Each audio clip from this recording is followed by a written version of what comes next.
que a gente vai falar sobre as diferentes perspectivas antropológicas, tá? Lembrando, tá, pessoal? Lembra quando a gente falou lá dos pais da sociologia, dos clássicos da sociologia, né? A gente estudou os 4 clássicos da sociologia e a gente viu que todos eles tinham um método de análise para estudar a sociedade. Lembram disso?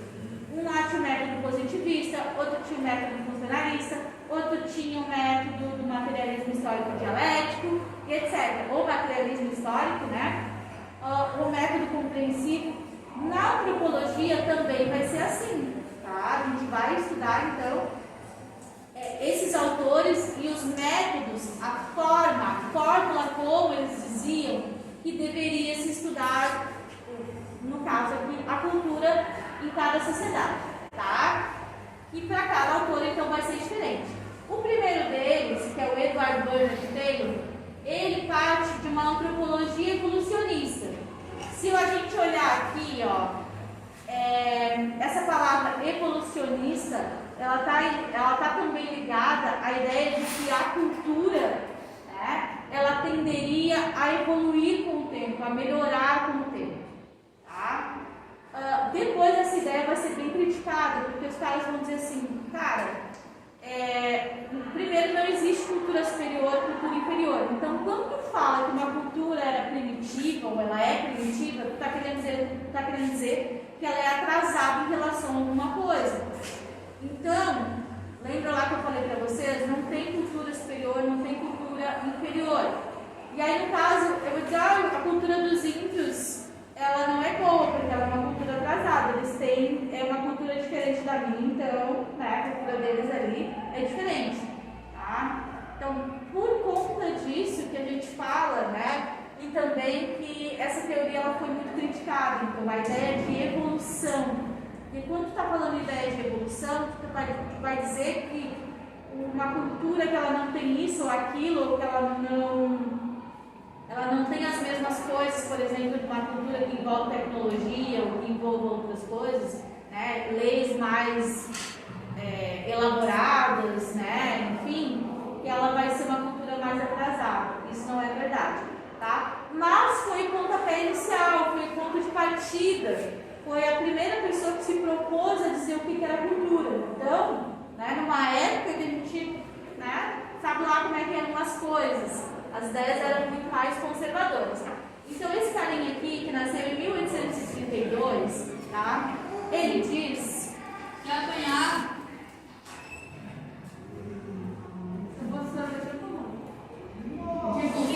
Vai ficar gravado aqui, não esqueça. Oi, gente.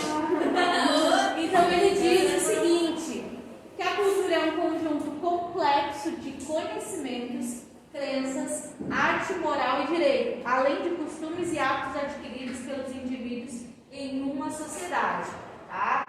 Por que a gente fala que a cultura é um conjunto complexo? Por que ele falava?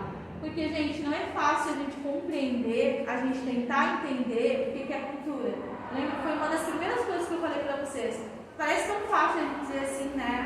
Cultura, mas quando a gente vai explicar o que é cultura, né? A gente tem um pouquinho mais de dificuldade, porque a cultura ela pode ser uma série de coisas. Ela é praticamente tudo que a gente vai aprendendo, que a gente vai interiorizando, que a gente vai adquirindo na nossa vida em sociedade, tá? Seguindo, tá? Outra coisa que eu esqueci de comentar aqui, a definição de cultura por Taylor é uma definição mais universalista, tá? Abrange bastante coisa e pode ser usada também para vários exemplos. Como eu falei para vocês, foi o primeiro, então muita coisa cabia nessa explicação, por isso que a gente fala em definição universalista. Daí os próximos autores já vão ter uma visão um pouco mais particular, um pouco mais relativa a certas culturas, tá? Seguindo aqui, ó, como eu falei para vocês, aqui nós temos o relativismo cultural com Franz Boas, tá? Franz Boas, gente, ele nasceu em 1858, morreu em 1942, como eu falei, ele tem uma visão um pouco mais particular, quer dizer, cada cultura, né, tu vais analisar de acordo com a própria cultura, de acordo com as coisas que tu está vendo ali. Então, pesquisou as diferentes formas culturais e demonstrou que as diferenças entre os grupos de sociedades humanas eram culturais e não biológicas, tá? Então, por exemplo, se eu me desenvolvo de uma determinada forma, eu vou me desenvolver porque as coisas que estão ao meu redor, que fazem parte da minha cultura, fizeram com que eu agisse daquela forma, tá? Ah, mas tu não pode descartar o biológico. Não, não posso. Por exemplo, a minha mãe tinha depressão, pode ser que eu tenha, porque isso afete a minha forma de viver em sociedade. Se o meu pai tinha uma doença, pode ser que eu herde, tá? Agora, como eu falei nas outras turmas, herdar ações, meu pai era um assaltante de banco, então eu vou ser. Não, tá? Por quê? A gente vai, como eu falei, aprendendo as coisas que estão ao nosso redor. E questão de caráter, né, questão de personalidade, cada um tem a sua, certo? Então, tem coisas que eles tentaram provar através da biologia. Lembra que eu acho que eu já comentei com vocês, inclusive quando eu falei sobre esse conteúdo na outra aula, a questão do racismo científico. Os caras tentaram provar a existência de raças, principalmente ali no século XVIII e XIX. Então, com a existência de raças, podia inclusive classificar os seres humanos. Eles tentaram fazer isso, tá? E tentaram determinar, por exemplo, que devido ao tamanho do crânio, tamanho do nariz, tamanho do braço, tamanho da mão, o indivíduo teria propensões a certas atitudes. Como, por exemplo, se o braço fosse muito grande, teria propensão ao crime. Tá? Cabeça muito grande, então, mais inteligente? Não é assim, tá, pessoal? Se fosse por isso, olha o tamanho da minha cabeça. Eu seria, tipo assim, teria o QI do Einstein, né? Não tem, tá, gente? Só que fique claro aqui. Depois, gente, nós temos a antropologia funcionalista com Malinowski, tá? Essa palavrinha aqui, eu sei que vocês lembram, pelo menos deveriam lembrar. O método funcionalista é o método que o Emile Durkheim utilizava, só que aqui a gente está falando, né, de antropologia, lá a gente estava falando de sociologia. O Malinowski, gente, ele afirmava que para fazer uma análise objetiva era necessário examinar as culturas em seu estado atual, sem preocupações com as suas origens, tá? Aqui também tem, uma imagem do Malinowski com uma tribo, eu não lembro agora qual era o nome da tribo e nem que país, tá, gente? Vou ficar devendo para vocês. Mas com certeza no livro deve ter, eu realmente esqueci. Então ele percebe a cultura como um todo integrado. Lembram que no funcionalismo, tá? Como é que funciona? Segundo a teoria do Emile Durkheim, e a sociedade seria um organismo vivo. Lembram? Então, vamos imaginar que a sociedade ela é um corpo, um organismo vivo, tá? Aqui, sociedade.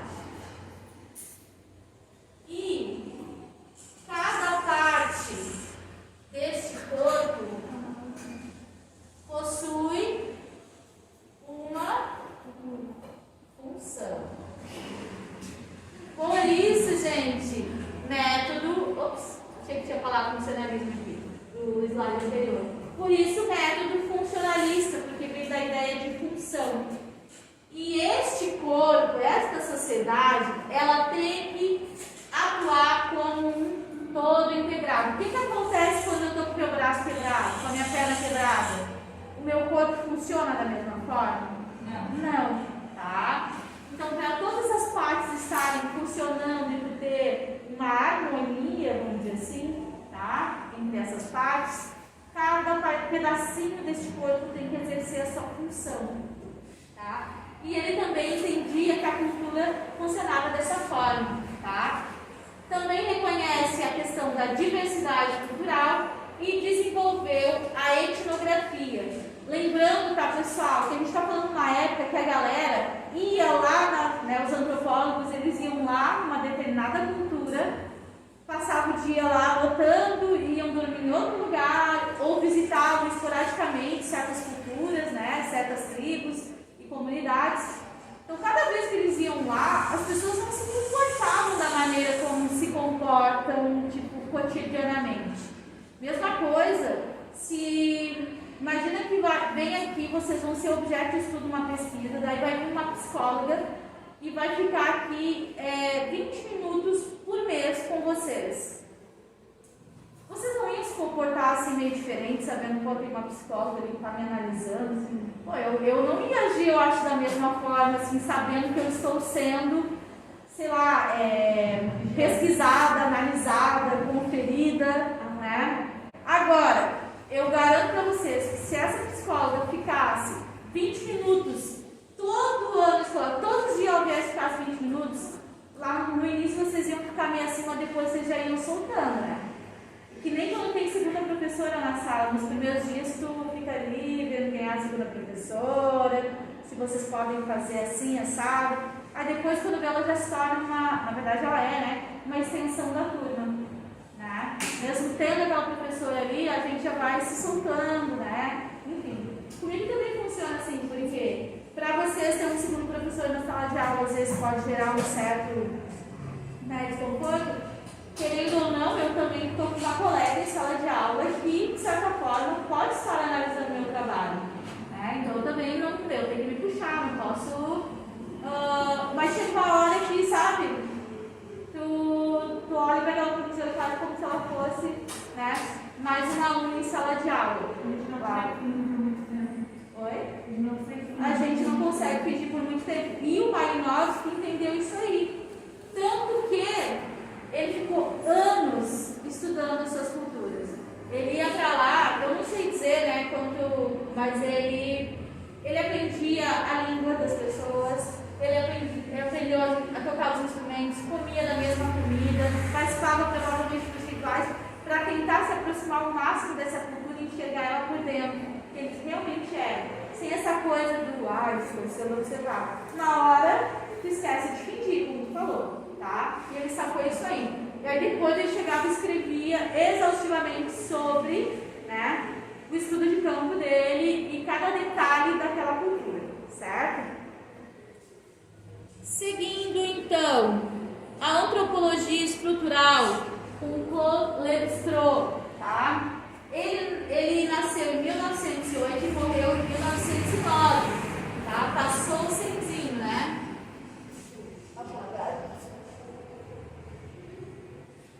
Então.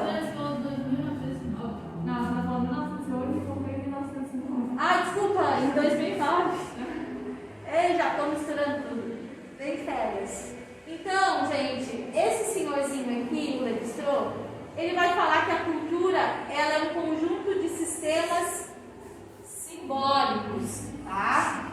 Por exemplo, quais seriam, né, esses símbolos? Depende. Pode ser na arte, a religião, educação, tá? E isso vai atuar de modo integrado e constitui a totalidade social, certo? O Lévi-Strauss, então, ele é responsável pela antropologia estrutural. E ele diz ainda mais: não é possível compreender uma cultura com base em elementos isoladamente considerados. Ela só faz sentido como um todo integrado. Assim como uma língua só faz sentido no conjunto da sua estrutura gramatical, do seu vocabulário e de sua prática oral. Em contraposição à estrutura funcionalista, então, né, colegas, então aqui, ó, em contraposição à explicação anterior lá do Malinowski, né, que era funcionalista, ele defendeu a etnologia em lugar da etnografia como principal método de estudo da cultura. Depois a gente vai fazer, gente, uma questãozinha sobre a etnologia, tá? Que tem lá no livro de vocês. Eu vou fazer uma aula depois só explicando esse conceito aqui. Antropologia interpretativa, gente, com Clifford Geertz. Então, Geertz, gente, ele nasceu em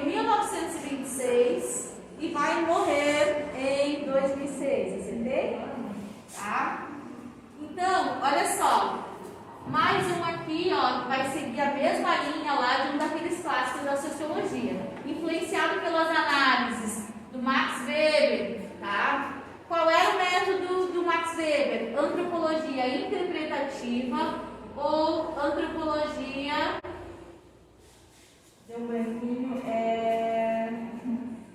compreensiva. Tá? Lembram lá qual era o foco deles, gente? A ação social, a ação dos indivíduos, buscar qual o sentido das ações desses indivíduos, tá? Interpretar o sentido das ações, compreender o sentido dessas ações. Então, influenciado pelas análises de Max Weber, defende que a investigação antropológica deve interpretar os significados, os sentidos que os membros de uma cultura dão às suas práticas. O que está por trás de determinadas ações? Certo, pessoal? Na próxima aula, então, eu pretendo explicar para vocês, tá? Que eu acho que eu já expliquei, mas aí na próxima aula a gente explica de novo, tá? Essas diferentes formas de pensar a cultura. Nós temos o etnocentrismo e o relativismo cultural, certo?